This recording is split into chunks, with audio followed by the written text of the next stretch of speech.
कल हमने कहाँ तक देख लिए थे? हमने देख लिए थे कल 25 क्वेश्चन। आज हमें देखना है 26 क्वेश्चन। 26 क्वेश्चन में क्या है कि राष्ट्रपति का चुनाव निम्न में से किसके द्वारा संचालित किया जाता है। राष्ट्रपति का चुनाव निम्नलिखित में से किसके द्वारा संचालित किया जाता है? तो भारत के निर्वाचन आयोग द्वारा। भारत के निर्वाचन आयोग द्वारा संचालित किया जाता है। अगला क्वेश्चन है, निम्न में से किसका संबंध भारत के चुनाव आयोग से नहीं है? निम्न में से किसका संबंध भारत के चुनाव आयोग से नहीं है? तो चुनाव की अधिसूचना जारी करना, चुनाव चिन्ह का आवंटन करना, चुनाव की वैधता का निपटारा करना, चुनाव शांतिपूर्ण ढंग से संपन्न कराना। तो चुनाव आयोग से संबंध नहीं है, किसका नहीं है? चुनाव की अधिसूचना जारी करना। चुनाव की अधिसूचना जारी करना ये चुनाव का संबंध नहीं रखता है। चुनाव चिन्ह का आवंटन करना चुनाव आयोग करता है। चुनाव की वैधता का निपटारा करना, चुनाव शांतिपूर्ण ढंग से संपन्न कराना। अगला क्वेश्चन है, संसद के सदस्य की निहर्ताओं से संबंधित प्रश्न का विनिश्चय करते समय राष्ट्रपति निम्नलिखित में से किससे परामर्श करता है? राष्ट्रपति किससे परामर्श करता है?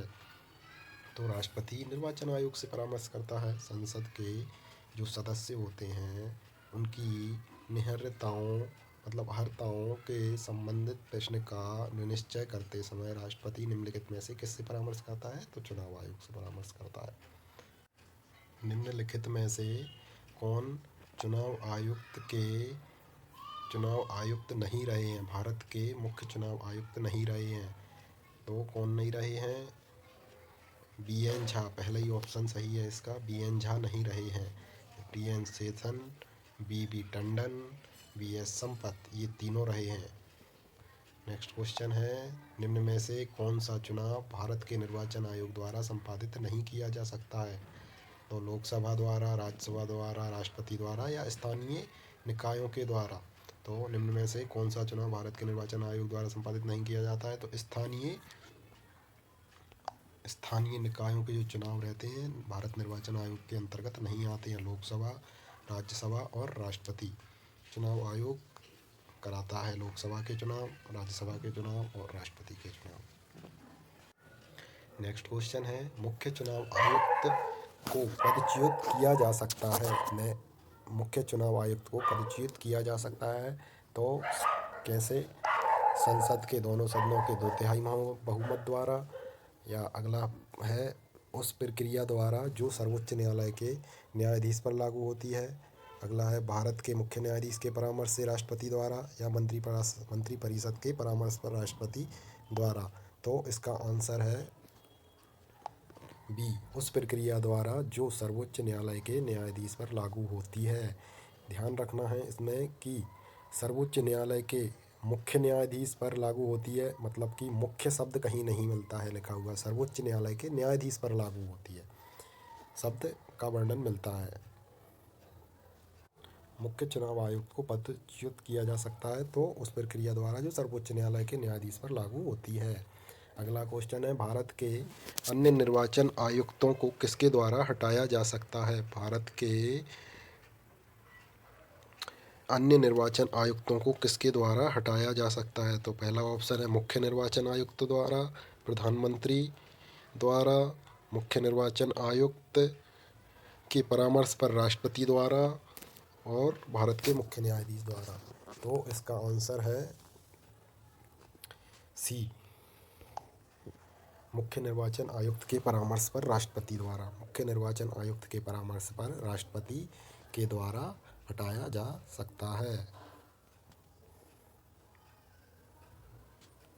अगला क्वेश्चन है, निम्नलिखित कथनों पर विचार कीजिए। तो पहला, भारत का निर्वाचन आयोग 5 सदस्यीय निकाय है, ये गलत है कि सही है, ये बताना है। अगला है, संघ का गृह मंत्रालय आम चुनाव और उपचुनावों दोनों के लिए चुनाव कार्यक्रम तय करता है, यह सही है कि गलत है, बताना है। थर्ड है, निर्वाचन आयोग मान्यता प्राप्त राजनीतिक दलों या दलों के विभाजन या विलय से संबंधित विवाद निपटाता है। तो इसका ऑप्शन ए और बी और सी, तो इनमें से कोई नहीं। आखिरी जो है डी, इसमें से कही गई बात कोई भी सत्य नहीं है। मतलब कि भारत का निर्वाचन आयोग पहले 1 सदस्यीय था, फिर 3 सदस्यीय हो गया, 5 सदस्यीय निकाय नहीं है, कभी नहीं रहा। दूसरा है संघ का गृह मंत्रालय आम चुनाव और उपचुनाव दोनों के लिए चुनाव कार्यक्रम तय करता है, ये भी गलत है। निर्वाचन आयोग मान्यता प्राप्त राजनीतिक दलों के विभाजन या विलय से संबंधित विवाद निपटाता है, यह भी गलत है। अगला क्वेश्चन है न्यायालय द्वारा अपराधी घोषित किए गए व्यक्ति को चुनाव लड़ने के लिए अयोग्य करार किया जाता है। भारत सरकार द्वारा, सर्वोच्च न्यायालय द्वारा, निर्वाचन आयोग द्वारा या संसद द्वारा। तो इसमें ना ही भारत सरकार है, ना ही सर्वोच्च न्यायालय है, ना ही निर्वाचन आयोग है। सभी को लगता है कि इसमें निर्वाचन आयोग करेगा, मगर ऐसा नहीं है, संसद द्वारा किया जाता है। मतलब कि संसद द्वारा ये कानून बनाया गया है कि मतलब पहले ही नियमावली बनाई गई है कि न्यायालय द्वारा अपराधी घोषित किए गए व्यक्ति को चुनाव लड़ने के लिए अयोग्य करार किया जाता है। अगला क्वेश्चन है भारत निर्वाचन आयोग के निम्नलिखित में से कौन से कृत्य हैं? भारत निर्वाचन आयोग के निम्नलिखित में से कौन से कृत्य हैं? पहला है लोकसभा के अध्यक्ष, उपाध्यक्ष तथा राज्यसभा के सभापति के पदों के लिए निर्वाचन करवाना। अगला है नगर पालिकाओं और नगर निगमों के लिए निर्वाचन करवाना। निर्वाचनों से उत्पन्न सभी संदेह और विवादों का निर्णय करना। तो इनमें से कोई भी सही नहीं है। भारत निर्वाचन आयोग लोकसभा के चुनाव कराता है, राज्यसभा के कराता है और राष्ट्रपति के कराता है। इसका आंसर है डी। अगला क्वेश्चन है 36वां भारत के निर्वाचन आयोग के कार्य क्या क्या हैं? भारत के निर्वाचन आयोग के कार्य क्या क्या हैं? भारत के निर्वाचन आयोग के कार्य, पहला है संसद एवं राज्य विधानमंडलों के सभी चुनाव करवाना। संसद एवं राज्य विधानमंडलों के चुनाव करवाना। राष्ट्रपति और उपराष्ट्रपति पदों के लिए चुनाव करवाना।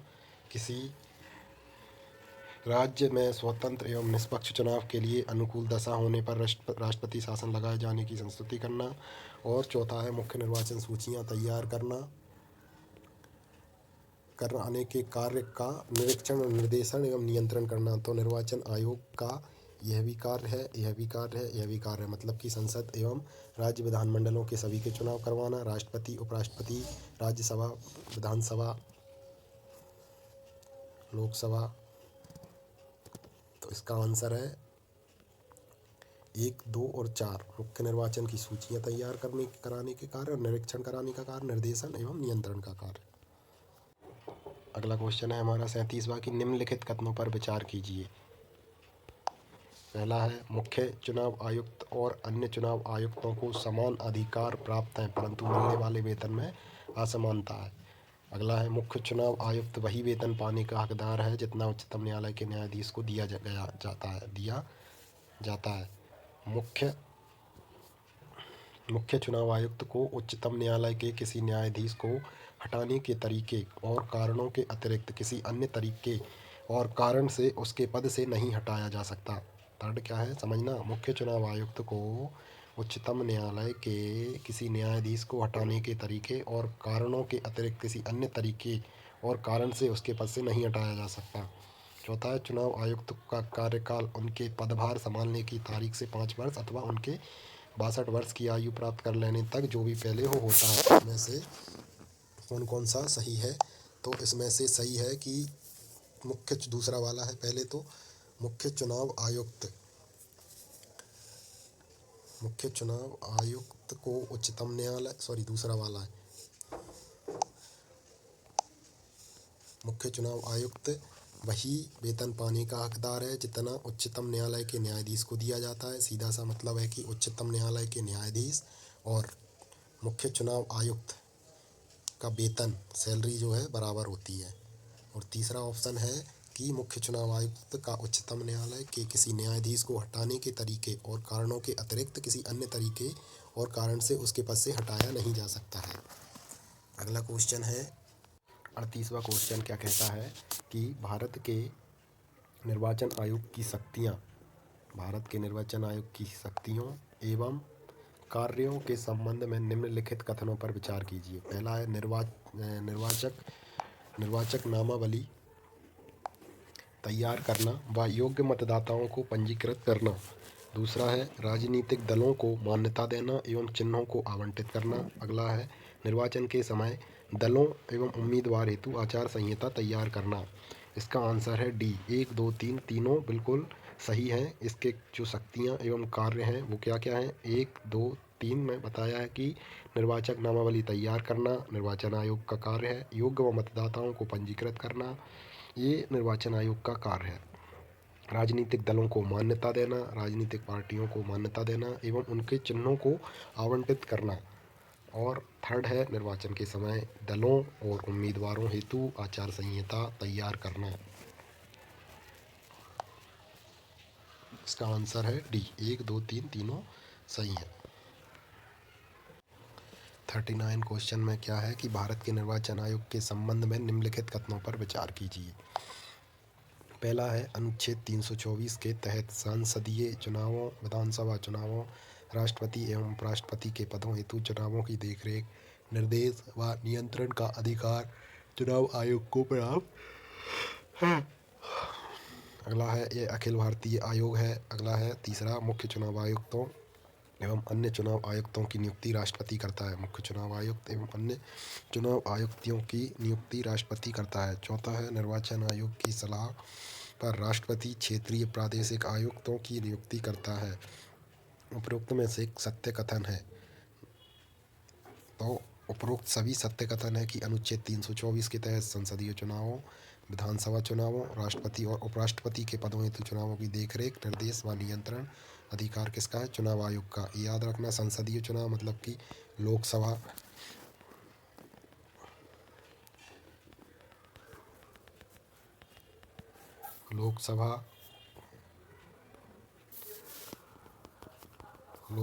राज्यसभा, राष्ट्रपति उपराष्ट्रपति के चुनाव, राज्यसभा, विधानसभा, ये क्या है? संसदीय चुनाव। इसका आंसर है डी। अगला क्वेश्चन है किसी वयस्क नागरिक को धर्म, जाति, वर्ग, संप्रदाय अथवा लिंग भेद के कारण मताधिकार से वंचित नहीं किया जा सकता। यह उपबंध संविधान के किस अनुच्छेद में किया गया है? तो यह उपबंध अनुच्छेद 325 में लिखा हुआ है कि किसी भी वयस्क नागरिक को धर्म, जाति, वर्ग, संप्रदाय अथवा लिंग भेद के कारण मताधिकार से वंचित नहीं किया जा सकता। यह उपबंध संविधान के 325 अनुच्छेद में लिखा गया है। अगला क्वेश्चन क्या है? 41वें क्वेश्चन में लिखा है कि संसद एवं राज्य विधानमंडलों के चुनावों संबंधी विषयों में न्यायालय के हस्तक्षेप पर रोक संविधान के किस अनुच्छेद के तहत लगाई गई है? तो अनुच्छेद 329 के अंतर्गत यह उपबंध है कि संसद एवं राज्य विधानमंडल के चुनावों संबंधी विषयों में न्यायालय के हस्तक्षेप पर रोक लगाई जाती है। अगला क्वेश्चन क्या है कि निम्नलिखित में से कौन मंत्रालय भारत के निर्वाचन आयोग की नोडल एजेंसी के रूप में कार्य करता है? निम्न में से कौन सा मंत्रालय भारत के निर्वाचन आयोग की नोडल एजेंसी के रूप में कार्य करता है? तो इसका पहला ही ऑप्शन क्या है कि विधि एवं न्याय मंत्रालय, यही इसका आंसर है। विधि एवं न्याय मंत्रालय, गृह मंत्रालय नहीं है, कार्मिक प्रशासन मंत्रालय नहीं है, ये तो है ही नहीं है। तो विधि एवं न्याय मंत्रालय। निम्न में से कौन भारत के मुख्य चुनाव आयुक्त नहीं रहे हैं? इसका आंसर पहला सुकुमार सेन, टी.एन. शेषन, बी.एस. रमादेवी प्रथम महिला और सुकुमार सेन प्रथम, और इसके नहीं रहे हैं तो प्रशांत शर्मा नहीं रहे हैं। इसका आंसर है प्रशांत शर्मा।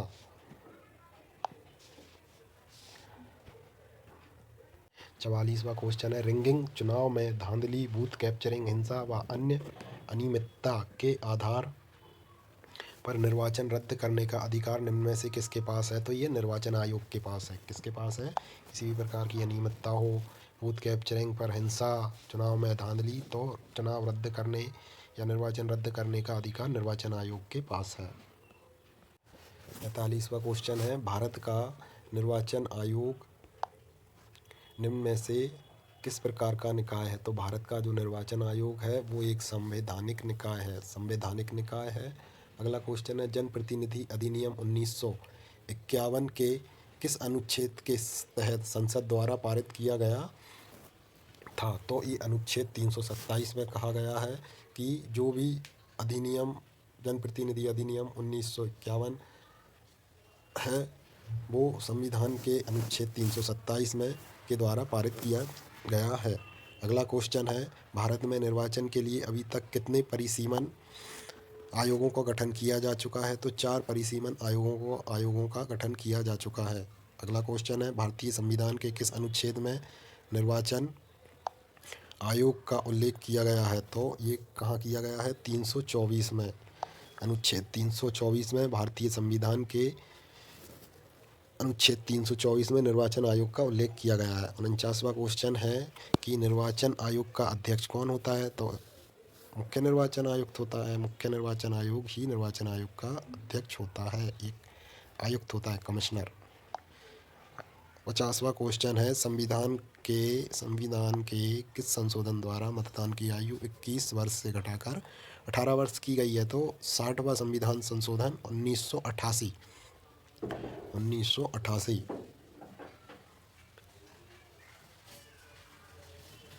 पहला ऑप्शन। दूसरा ऑप्शन है 61वां संविधान संशोधन 1989 और तीसरा ऑप्शन है 59वां संविधान संशोधन 1991। चौथा ऑप्शन है 71वां संविधान संशोधन 1992। तो इसका सही आंसर जो है वो है बी, 61वां संविधान संशोधन 1989 में अभी 61वें संविधान संशोधन अधिनियम के द्वारा मतदान की आयु 21 वर्ष से घटाकर 18 वर्ष कर दी गई थी।